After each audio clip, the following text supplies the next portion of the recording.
Hi, my name's Christy Everett. I'm the Director of Foster Care at Great Plains SPCA. We chose this vehicle because of the size. The sheer size of this thing helps us to take more, so we get more bang for our buck on each trip. Here in the Midwest, we have a serious problem with overpopulation of cats and dogs, and so when people bring in cats and kittens, if they're not spayed or neutered, we try to spay and neuter them, but if they've already had kittens or if they are young enough, we take them to Oregon, who has an underpopulation, so they have no cats or kittens. They are begging us for animals because they have done very well at their spay and neuter initiatives. In this van, we can take up to probably 120 kittens at a time. We have 24 kennels back here.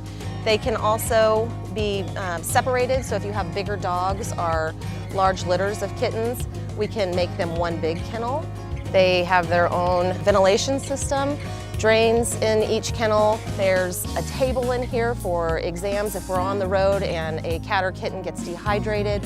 We have an IV bag in here so we can hydrate them. The trip to Oregon is 32 hours each way. We have to stop every 4 hours to feed, water, clean litter boxes for the cats and kittens.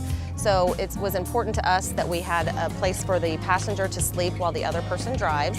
Even with the wall behind here, this seat will lay all the way back. Before we had this vehicle, we would rent a cargo van or a van that was completely gutted, and then we would have to take pop-up kennels. So if I needed to get to a kennel that was behind or underneath one of the other ones, we would have to bring the kennels outside of the van.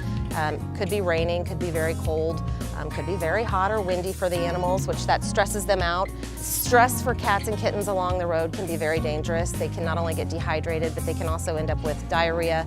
It also makes their immune system deplete a little quicker, so we end up with cats that don't want to eat, they have diarrhea, all sorts of things. So not having to move them out of the space that they start in, this is a huge benefit for us. This van has changed not only our lives as the people who are transporting, because it's very comfortable and nice to drive, but also the lives of the animals because they're able to also ride in comfort.